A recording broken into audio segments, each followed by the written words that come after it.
Check, and we're live. Okay, so welcome everybody to the first podcast. This is a couple facts where we inspire to spark change, and we just have different debates or different discussions about different topics going on. I don't know. That's how I was. That's all I had to come out with. Yeah, I'm just here. All right, so a couple facts. So today's topic, I guess we'll just go ahead and get into it. Well, I guess we should introduce ourselves. My name is Mark, and I'm Shay. This is Shay, my lovely wife, and we're a married couple presenting the facts. So yeah, a couple facts, the podcast. Today we're going to talk about long distance relationships. I guess I'll just give you a couple facts. Okay. All right, so did you have any facts? I don't. You said you were looking at the facts. Huh? You said you were looking. You told me to come sit here, and that's it. No, we said we was going to present. Each of us were going to present. Yeah, but facts. this video is for your facts. All right, so a couple facts. The only facts I found, I just looked up 3 facts. Let's see. I'm not sure how I want to present these. In what order I would like to present these in. All right, so just talking about long-distance relationships, I looked at the study. It said 39% of heterosexual couples reported meeting their partner online. That's quite a lot, compared to 22% in 2009. 39%? 39%, that's almost half. So everybody's meeting people online, whether it be Facebook, whether it be Twitter, or LinkedIn. What's the stuff? Tinder. And stuff. Tinder. Mm-hmm. I guess people start relationships on Tinder. I thought Tinder was just a smash. Well, I'm talking about like those kind of things. Yeah. Plenty of Fish. Well, that's one for that too. Christian Mingle, eHarmony. It's a lot of them. You think about it. Yeah, I guess it's a whole industry. I wonder how much the industry got. See, you should have had your facts together. Well, I'm just looking up facts as we go. Okay, so what you looking at now? How much that industry makes? Online relationship, online dating relationship, online dating. Is that an industry? It's got to be because you pay to get on there. Revenue or something, income, stats. $7 billion. Wow. The global online dating application market size was valued at $7.5 billion in 2020. That's crazy. So it's expected to grow 5.6% from 2021 to 2028. So it's only going to keep getting bigger. So this is a real issue. This is something that people really got to, think about and put up with, because people are single and they're trying to date. So how does that relate to our topic for today, like our relationship? Well, we'll get into our relationship a little bit more, but I'm going to present a couple more facts. Okay. A couple facts. Let's see. Let's see. 75% of all engaged couples have at some point been in a long distance relationship. Around 10% of couples continue to maintain a long-distance relationship after marriage. About 3.75 million married couples are in a long-distance relationship in the U.S. alone. Wow. Yeah, that's a lot. I didn't know long-distance relationships were as common as they are. Wow. 75% of all engaged couples have been in a long-distance relationship at some point. Gotcha. So, can I throw out a fun fact too? Yeah. Well, I don't know if this is a fun fact, but I tell this. To get out this fun fact. I tell this. She brought out a fact. This is off the dome though.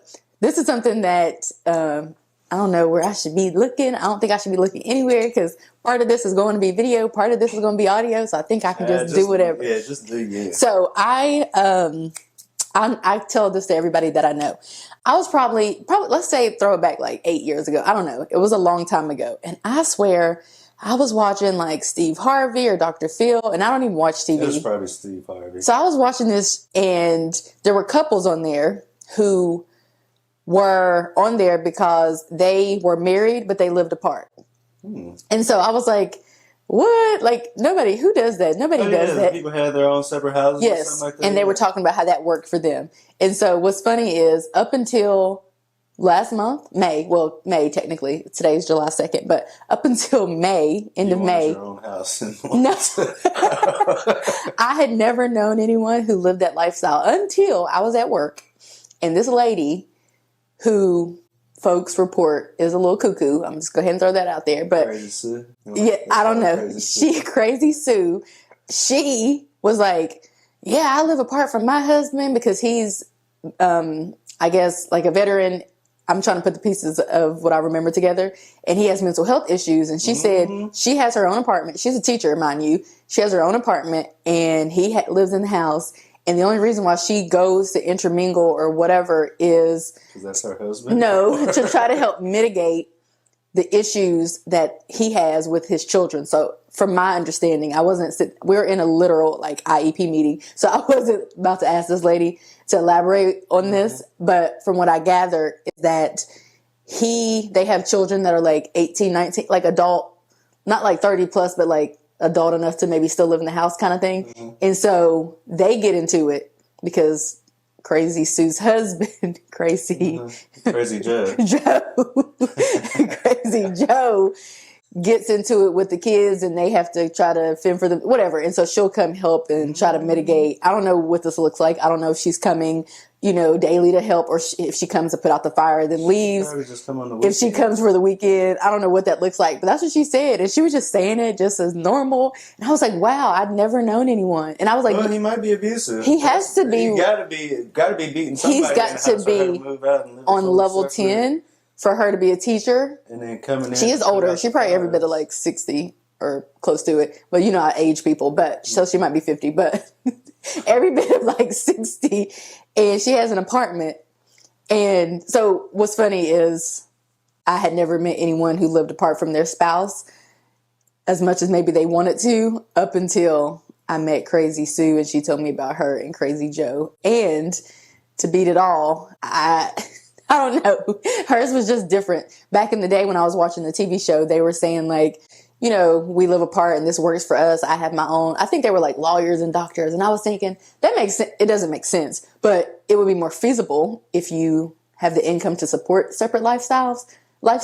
And she might have the income to support her apartment lifestyle or whatever. But I'm just saying for me, one of the perks of being married is having two incomes. And so the fact that she chooses, I'm sure they have separate finances, but the fact that she actually is living and dwelling on her, and she's had this apartment for years, she says. And I was just like, wow, I'd never met anybody. So speaking of like relationships and stuff, that's like the fun fact that I tell everybody now after having met Crazy Sue is that I finally met somebody. Because I was like, nobody does that. Like, you'd have to be rich to live apart. And I see the perk of it. Or, you ain't gotta be rich. You just live how you were living while you were single. But what's the point of living? It's the same thing. Do they not spend a lot of their time together, or like co-parent? I guess you don't spend no time together. Because I'm saying, if you're basically sleeping over there more often than not, y'all might as well live together. She got her own apartment. Not her, not Crazy Sue. I'm talking about like the other people. Yeah, if you sleeping together at the same place, then I know you might as well just move in. That's what I'm saying. Yeah. So I don't know I don't really remember why it is that they lived apart, but you guys will have to let us know on YouTube. I guess the comments are going to be on, maybe? Yeah. Okay. You'll have to let us know if you're watching on YouTube. And what's your experience with long distance relationship? Have you ever been in a long distance relationship? Did it work out? Is it still working? Or online dating? Yeah, online dating. Or did you watch that show? Did you happen to catch that show that I watched like 10 years ago? Yeah, that's a stretch. That's a reach. And if you did watch it or if you didn't, do you know anyone like Crazy Sue and Crazy Joe who are living apart for whatever reason? Again, the other relationships sounded like they were coming from a healthier aspect, but Crazy Sue and Joe, like, I don't think she could stand to live under the roof with him. Mm-hmm. So anyway, that's my fun fact for relationships. That was a fun fact. I know, wasn't it? I have another fact. Okay. All right. So, this is 2015, but they did a research. They studied over 1,100 relationships. All couples were in their 20s. 30% of them were out of college. 77% were heterosexual. The results show that people in long distance relationships indicated the same levels of intimacy, communication, commitment, sexual satisfaction, and overall satisfaction as those in close proximity. In close proximity. To their partner. Cool. So that was just another fact I wanted to throw out there. Cool. Welcome, officially, welcome back to a couple facts. A couple facts. And so we came up with this pretty quickly because it was a play on us being a couple, and we thought it would be cool to start out each conversation really with facts because we're like data-driven people. I feel like we might as well be analysts. I was going to say that. And so when I'm thinking about something and topics and stuff, I'm thinking about like the facts. I want to know the facts. I want to look at the facts. Yeah. That's how I form my opinions on life. I don't really just have, I think whatever. Like when you talk about abortion, this and that and the third, whatever, I think about what are the facts, and with the information that we've gained from these facts, what are the facts? What's the data? Yeah, what is it telling us? What do the numbers say? I'm a numbers person. So same facts, big facts. Whenever I'm into all like facts, an argument or discussion, debate, whatever you may call it, I'm strictly straight to the facts, straight, going by the numbers. What do the numbers say? That's science. I'm very science driven.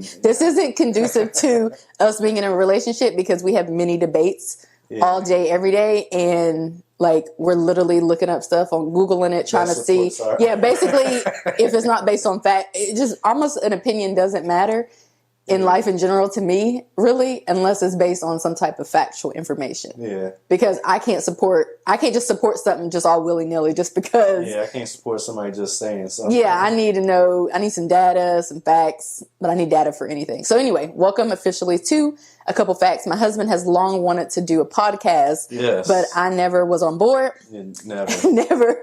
And my reasoning is because it would be adding something else to my plate. And he said, you just have to come and sit. I'm like, that's true. But I also have to, I'm the person who does a whole lot of extra right here. I'm the person who has to do the video and the audio and all of that. So what you mean? I had to set up the camera. I had to buy the microphones. I had to do the lighting. This is my equipment that I've been working with for years. So it only makes sense that I do this because I know how to do it. So since you've been working with it for years, yes, you would already know. No, that's where you're wrong. I'll have a leg up on you and any other newbie to this type of equipment, but I'm not going to have that much more knowledge. I mean, like I don't have immense knowledge about this. You can just follow directions or the instructions. No, it takes. So anyway, we're here, and we thought we would let you guys in on some of the conversations that we have.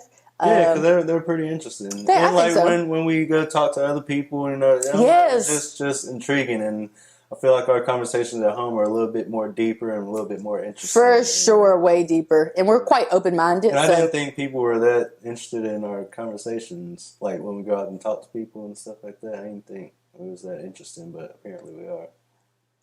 Yeah, I don't know that we are either, but if the data supports if the data supports that we are, I'm confident that we're quite boring. Yeah. We live pretty chill lives. We had to mind our business. Not kind of, we do. Yeah. And that's just that on that. But so that's what so in this podcast, in these episodes, today we're just kind of telling you who we are and all of that. A little pilot. Yes. And then every Wednesday, beginning next Wednesday, which is July the something, you should expect a new podcast episode each week. Yep. And that's just going to be that on that. And we're going to just kind of talk about, we've been taking notes of different conversations we want to have. So we're like, we can just have some of them, of course, on camera or elaborate about them. Because we can talk for hours and hours and hours. So we can talk about this.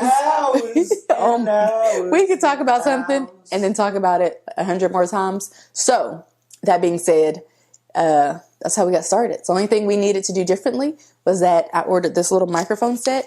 If it's sounding like something, then, I have it linked down below. It was only $100 for the receiver and then the two microphones. And we hooked up the receiver to my camera and then we have the two microphones here. So that's the only thing I thought we might need to do because my microphone isn't that great to pick up from such a distance. So yeah, we only spent $100 to kind of get the show on. And we have somebody making our logo and all of that. So we did delegate that task. So that's like $100 or a little less than that too. But here we are.